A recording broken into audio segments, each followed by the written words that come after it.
However, sorry if you'd like to go. Oh, look, have you got anything you want to talk about there? No, it's fine. It's Phil's favourite page. So I've nicked these off people. I've barely read them myself, but we can see there's 100. If top left there's 108 moons between us and the Earth. 1080. There's 108 suns between us and the sun. 1080. There's 108. Is it Earths inside the sun? Just these things all the around. diameter of the sun is 108 times the diameter of the Earth. The actual diameter of the moon in miles is 2160. 216. Yeah. Half of 432. The actual middle A. miles of the Earth is 836 or whatever I'd said before. One of these numbers. I can't quite remember. 864. 864. I was only one number off. Yeah. Hey, yeah, 864.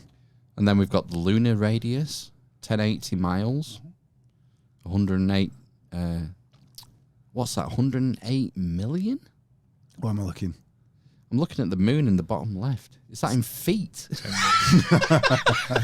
Well, that's the equatorial diameter, and it's 108 with lots of noughts after it. Yeah. The point is, it's the same number again. Yeah. In nautical miles, the size of the Earth is 2160. 216. Yeah. And it's just absolutely all over everywhere, especially cosmically. And as we'll see, What really gets my juices going is that these units of measurements.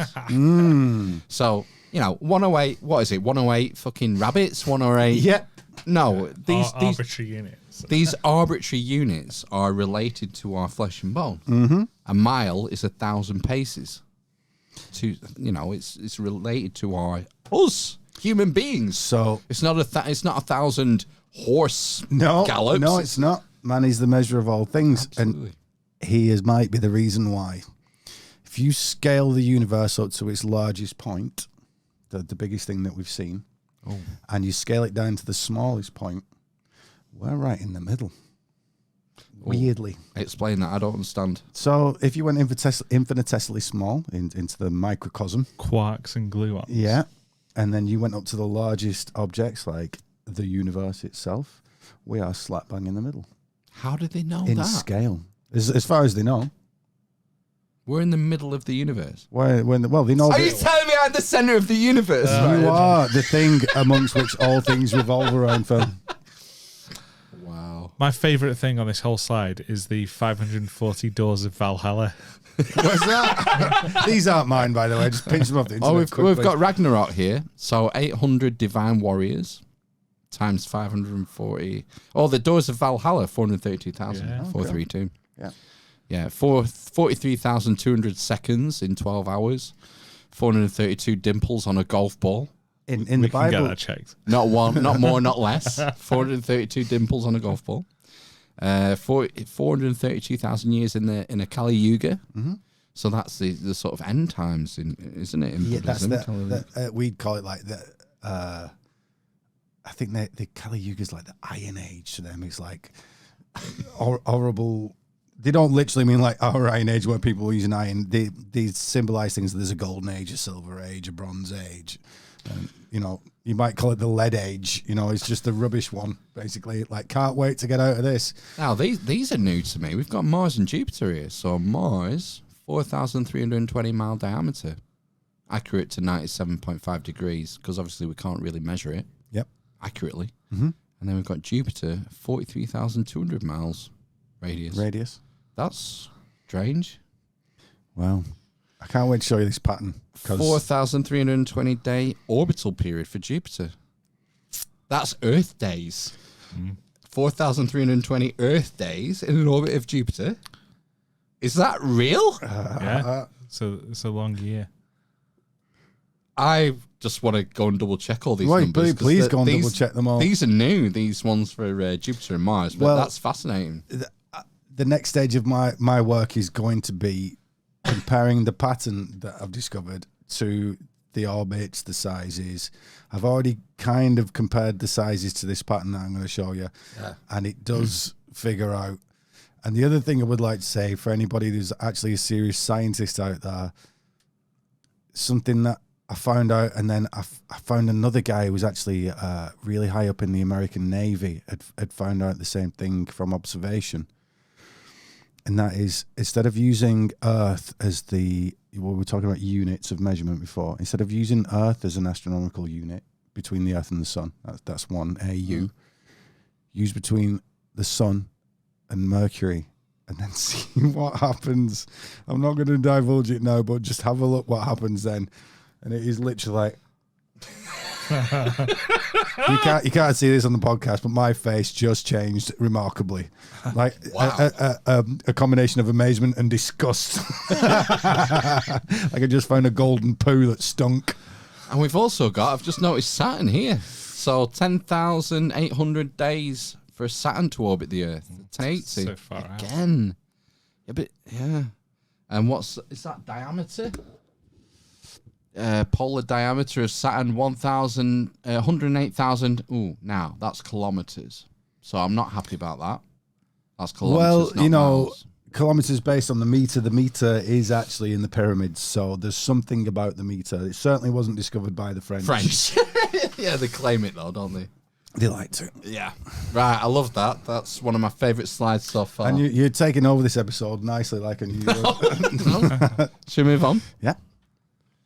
Oh my God, yes. Okay, no. Platonic. These are all nicks from your hero. Platonic solids, anyone? Yeah. So the Platonic solids, according to Plato, one of the founding fathers of the West, there were these very simple shapes, 3D shapes, and they all share a common thing in that all the corners, if you were to put them in a sphere, all of the corners would touch the sphere itself. Right. And there are very few shapes that actually do this. There are 5 altogether named after the 5 elements. There's a fire, a water, an air, and an earth, and an ether, or the 5th element, as it would have been known. 5th element, yeah. All of these shapes have angles in them, as all shapes do. And when you add the angles together, we get precessional numbers. So you get the tetrahedron at 720 degrees. Fire. You get the octahedron, which adds up to 1440 degrees. Air. You got the cube, which is 2160. Earth. I will remind you that Earth and Saturn are these limiting factors, and the cube is Saturn's, and 2160, precessional month. Absolutely. And I think the last one, is it an octahedron? Icosahedron, sorry. I can't read very well. Right. And that is symbolized by water. 3,600. So Captain Planet. Essentially, yeah. So basically, if we take, let's start with the easy one, the tetrahedron. If we add all these angles up, that's where the 720 is derived from. If we add all these external angles that touch this imaginary sphere that is encompassing it, it adds to 720, and we get these numbers repeating again. It's amazing. And so those are the only shapes that do that miraculous thing. And squaring the circle, you might say. These are the shapes of the universe. From the icosahedron now is the shape of viruses. Many viruses are that shape. Wow. These are just the basics of life. They are as the amino acids are fundamental to building you. These shapes are fundamental to building things like DNA and all kinds of things. The way tetrahedrons fit together builds helixes, and right. It's absolutely the basis of everything from atoms to, it's been proved by Kepler to some extent that if you nested all these shapes, these actual shapes within each other in a certain order, you get the orbits of the planets. Wow, that's incredible. Oh, I love this. I love what's going on in this slide. Oh, we've got the speed of light here. What's this? It's the square root of 432, or is it something like that? The speed of light is at 186,282 miles per second, which is 216 times 864.